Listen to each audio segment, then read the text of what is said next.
पहले तेल गैस रोका, अब हॉर्मूज में ईरान वो करने जा रहा कि पूरी दुनिया में नया हाहाकार मच जाएगा क्या। अनलिमिटेड सीज फायर के बाद पैर पटकते ट्रंप का नया कांड। उधर पाकिस्तान में पब्लिक मुनीर को क्यों कोस रही है। ट्रंप ईरान की तनातनी के चक्कर में युद्ध के बाद भारत में 25-30 रुपए महंगा हो जाएगा क्या पेट्रोल, इसका सच क्या है। पिंक मिसाइल के बाद ईरान की ब्लू मिसाइल, मिड टर्म चुनाव के चक्कर में फंसे ट्रंप की हालत और खराब होने वाली है क्या, अब इसका चैप्टर। गल्फ में स्ट्रेट ऑफ हॉर्मूज पर दोहरी नाकेबंदी से दुनिया भर के देशों की टेंशन बढ़ी हुई।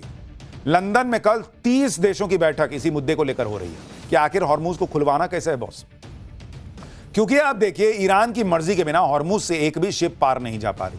हॉर्मूज के बाहर अमेरिका नाकेबंदी करके बैठा है। कभी अमेरिका जहाजों पर कब्जा कर रहा है, कभी ईरान करता है। आज तो ईरान एक शिप पर कब्जे का वीडियो भी जारी कर चुका है, वो भी आपको दिखाऊंगा। इधर अमेरिका ने हॉर्मूज की नाकेबंदी और टाइट कर दी। ट्रंप ने एक और न्यूक्लियर वॉरशिप ईरान की तरफ रवाना कर दिया है। मतलब एक तरफ अनलिमिटेड टाइम का सीज फायर चल रहा है, दूसरी तरफ ईरान की घेराबंदी चल रही है। ईरान अलग, उधर जो है वो अपने पैर फैला रहा है। ट्रंप और ईरान करना क्या चाहते हैं, दुनिया को समझ में नहीं आ रहा। इधर ईरान ने हॉर्मूज के समंदर में बिछी इंटरनेट केबल को काटने की धमकी दे दी है। अगर ईरान ने ऐसा कर दिया बॉस, तो सभी खाड़ी देशों का डिजिटल कनेक्शन दुनिया भर से कट जाएगा। तब क्या होगा, मतलब जो हाहाकार ईरान की मिसाइल से खाड़ी देशों में मचा था, वो इंटरनेट केबल काटने के मुकाबले कुछ नहीं था। अगर ये इंटरनेट का केबल कट गया तो आप समझिए कि बहुत बड़ा कांड हो जाएगा। इसके क्या क्या नतीजे होंगे बताऊंगा आज आपको। ईरान अपनी हरी मिसाइलों का रंग बदलकर नीला क्यों कर रहा है, क्या ब्लू कलर से एयर डिफेंस ब्रीच का कोई कनेक्शन है।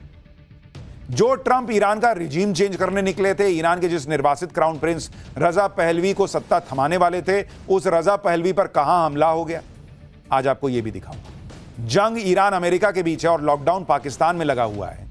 पाकिस्तान में ऐसा क्या हो रहा है कि पब्लिक मुनीर शहबाज को भर भर के कोस रही है, सब दिखाऊं उससे पहले एक झलक देखिए।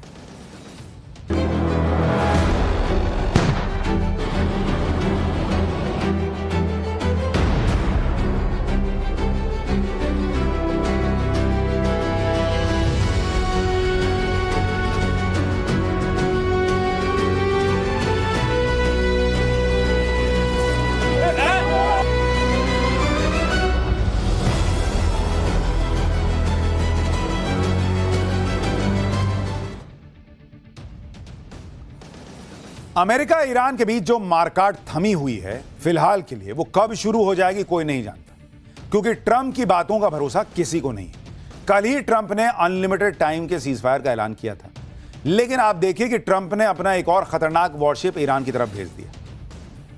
इसलिए सवाल यह है कि क्या ट्रंप सीज फायर के बहाने जंगी तैयारी के लिए टाइम जो है वो बाई कर रहे हैं, मतलब समय काट रहे हैं।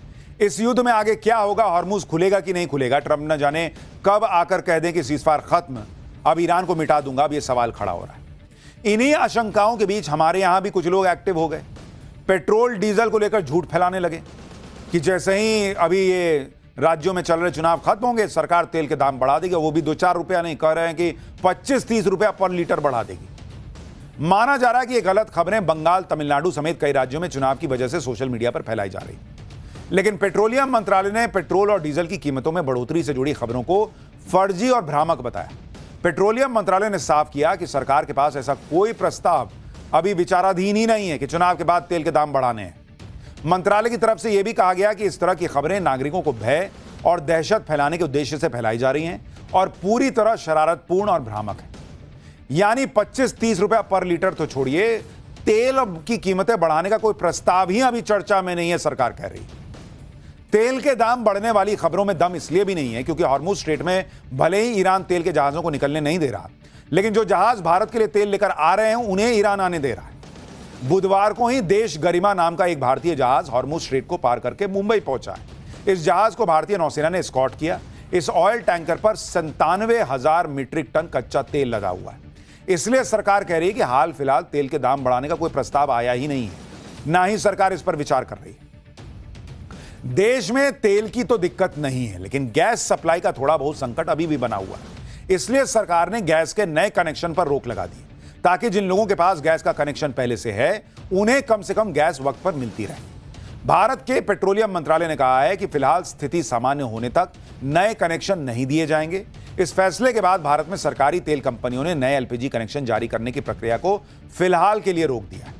यानी अगर आप नया गैस कनेक्शन लेने के बारे में सोच रहे थे तो अभी आपको कुछ दिन इंतजार करना पड़ेगा, ताकि अभी जिनके पास कनेक्शन है उनको भरपूर गैस मिलती रहे और उन्हें कोई दिक्कत ना है। सुनिए सुजाता शर्मा ने क्या बताया। भारत सरकार का ये प्रयत्न रहा है कि देश के लोगों को कम से कम परेशानी का सामना करना पड़े। इसी क्रम में मैं आपको बताना चाहूँगी कि हमारे डोमेस्टिक घरेलू एलपीजी सप्लाईज नॉर्मल हैं। कल भी 52 लाख से अधिक घरों को एलपीजी सिलेंडर्स की सप्लाई की गई है। बुकिंग पहले से अब कम हुई है, लगभग 44 से 45 लाख के करीब प्रति रोज बुकिंग हो रही है। देखिए, तेल और गैस की किल्लत अपनी जगह है, लेकिन सोचिए कि अगर आपके फोन में इंटरनेट ही नहीं चलेगा तो क्या कीजिएगा। युद्ध में ईरान ने कुछ ऐसी ही धमकी दे दी, क्योंकि हॉर्मुज स्ट्रेट केवल तेल और गैस का ही चोक पॉइंट नहीं है, यह इलाका इंटरनेट सी केबल का भी चोक पॉइंट है। तेल और गैस के जहाजों को रोककर ईरान ने पहले ही जबरदस्त प्रेशर बनाया हुआ है। अब अगर इंटरनेट केबल काट दिया भाई ने, तो सोचिए सबकी क्या हालत हो। ईरान ने यह धमकी हॉर्मुज के बाहर अमेरिका के ब्लॉकेड से परेशान होकर दी है। ईरान कह रहा है कि वो समंदर के नीचे जो इंटरनेट केबल बिछी हुई है सब काट देगा। अगर ईरान ने ऐसा कर दिया तो पूरी दुनिया में हाहाकार मच जाएगा, कई देशों की इकोनॉमी ठप पड़ जाएगी। किन देशों पर क्या असर पड़ेगा आपको आगे बताऊंगा, लेकिन पहले मैप के जरिए देखिए कि ईरान समंदर के नीचे जिन इंटरनेट केबल को काटने की धमकी दे रहा है वो केबल्स बिछी कहां देख रहे हैं। ये जो आपको पीली पीली लाइन दिख रही है वो हाईवे है, वो सब केबल है। किन किन देशों को इंटरनेट सप्लाई करती है। ईरान ने हॉर्मुज के गुजरने वाली अंडर सी इंटरनेट केबल्स का एक मैप जारी किया और इस मैप के मुताबिक हॉर्मुज स्ट्रेट में समंदर के नीचे 7 मेन इंटरनेट केबल बिछी हुई है। ई कॉमर्स, क्लाउड सर्विस और कम्युनिकेशन के लिए दुनिया का 97% से ज्यादा इंटरनेट ट्रैफिक इन्हीं केबलों से होकर गुजरता है। दुनिया का, खाली गल्फ का नहीं। ईरान ने इन केबल्स को खाड़ी देशों की डिजिटल अर्थव्यवस्था के लिए एक वल्नरेबल पॉइंट बताया है। अब आप देखिए कि अगर ईरान ने इन इंटरनेट केबल को काट दिया तो इसका सबसे ज्यादा असर किन देशों पर पड़ेगा। जिन देशों की संचार व्यवस्था पूरी तरह से इन इंटरनेट केबल्स पर निर्भर है वो गल्फ के कुल 5 देश हैं। इन देशों का रास्ता और इंटरनेट केबल दोनों हॉर्मुज स्ट्रेट से ही होकर गुजरते हैं। पहले तो यूएई है, दूसरा है सऊदी अरब, तीसरा है कतर, चौथा बहरीन और 5वां है कुवैत। अगर इंटरनेट केबल कट गया बॉस तो इन देशों की कनेक्टिविटी भी खतरे में पड़ जाएगी, क्योंकि इन खाड़ी देशों की इंटरनेट लाइफलाइन इन्हीं केबल्स पर टिकी हुई है। अगर 1-2 केबल कटती है तो असर सीमित हो सकता है, लेकिन अगर एक साथ कई केबल्स को नुकसान हुआ तो इंटरनेट स्पीड स्लो हो सकती है, वेबसाइट्स डाउन हो सकती हैं, बैंकिंग, क्लाउड के साथ साथ डिजिटल सर्विसेज पर असर पड़ सकता है। भारत इस मामले में पूरी तरह सिक्योर और सेफ नहीं है। भारत का करीब 60% इंटरनेट ट्रैफिक पश्चिम की तरफ यानी मिडिल ईस्ट और यूरोप जाने वाली केबल से होकर गुजरता है। इसका मतलब है कि अगर हॉर्मुज में इन केबल्स को नुकसान होता है तो भारत में भी इंटरनेट पर असर पड़ सकता है। भारत में इंटरनेट स्लो हो सकता है, खासकर इंटरनेशनल वेबसाइट्स, क्लाउड सर्विसेज और ऑनलाइन पेमेंट सिस्टम पर असर पड़ सकता है। हॉर्मुज के पास ईरान कुछ भी कर सकता है, क्योंकि हॉर्मुज पूरी तरह से ईरान के कंट्रोल में है और वहां परिंदा भी पर नहीं मार सकता। यह बात ईरान ने युद्ध के इतने दिनों में साबित करके दिखा दी है। आप देखिए कि कल ही ईरान ने यह भी दिखा दिया कि कोई जहाज उसकी परमिशन के बिना हॉर्मुज से जाता है तो उस जहाज के साथ ईरान क्या कर सकता है। कल हॉर्मुज के आसपास ईरान ने जिस कंटेनर शिप पर फायरिंग के बाद कब्जा किया था, उस शिप पर कब्जे का वीडियो ईरान की सेना IRGC ने जारी किया है। वीडियो में दिखाया जा रहा है कि कुछ ईरानी सैनिक एक स्पीड बोट में बैठकर कंटेनर शिप के पास जाते हैं। इसके बाद मास्क लगाए ईरानी सैनिक धड़ाधड़ सीढ़ी चढ़कर MSC फ्रांसेस्का नाम की शिप पर चढ़ जाते हैं। यह शिप भारत आ रहा था। इसके अलावा कल ईरानी सैनिकों ने एक और शिप पर फायरिंग की थी। उस जहाज पर भी भारतीय क्रू सवार थे। आज विदेश मंत्रालय की तरफ से इस घटना के बारे में क्या बताया गया है वो भी सुनिए। So just to say that, in these 2 ships which were fired, they are foreign owned. There are some Indian nationals on them, on board these ships. They are safe.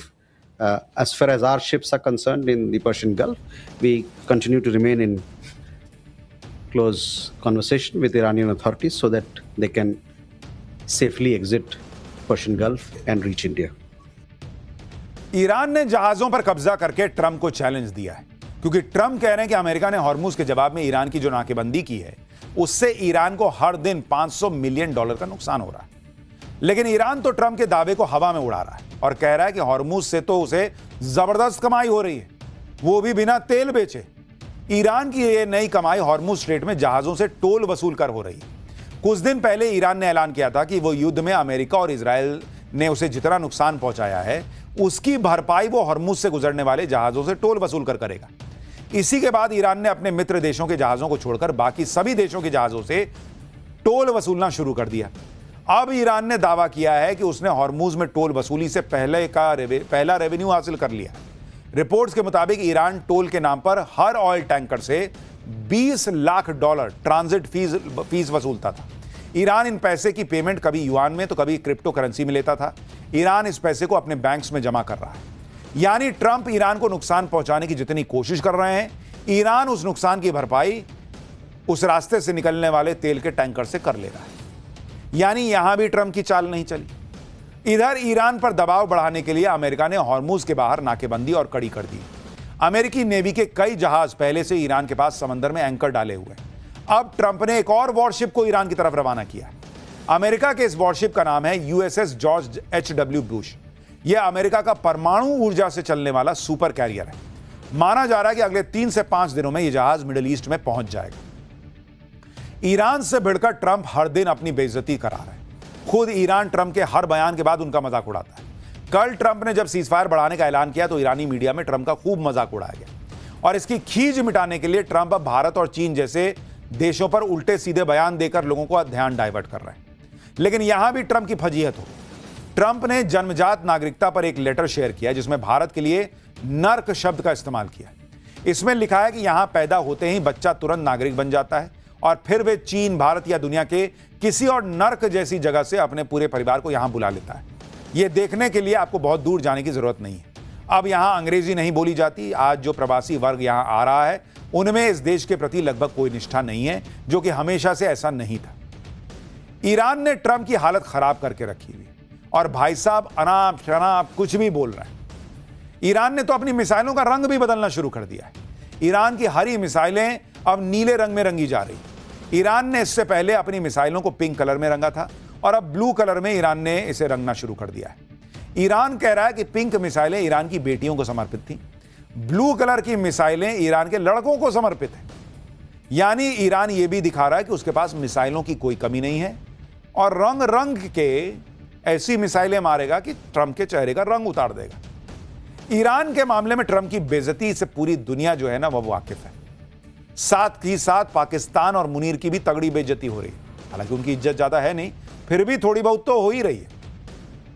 Trump किसी भी तरह से ईरान युद्ध से निकलने की कोशिश कर रहे हैं और इसके लिए पाकिस्तान में ईरान के साथ नेगोशिएशंस चल रही थी।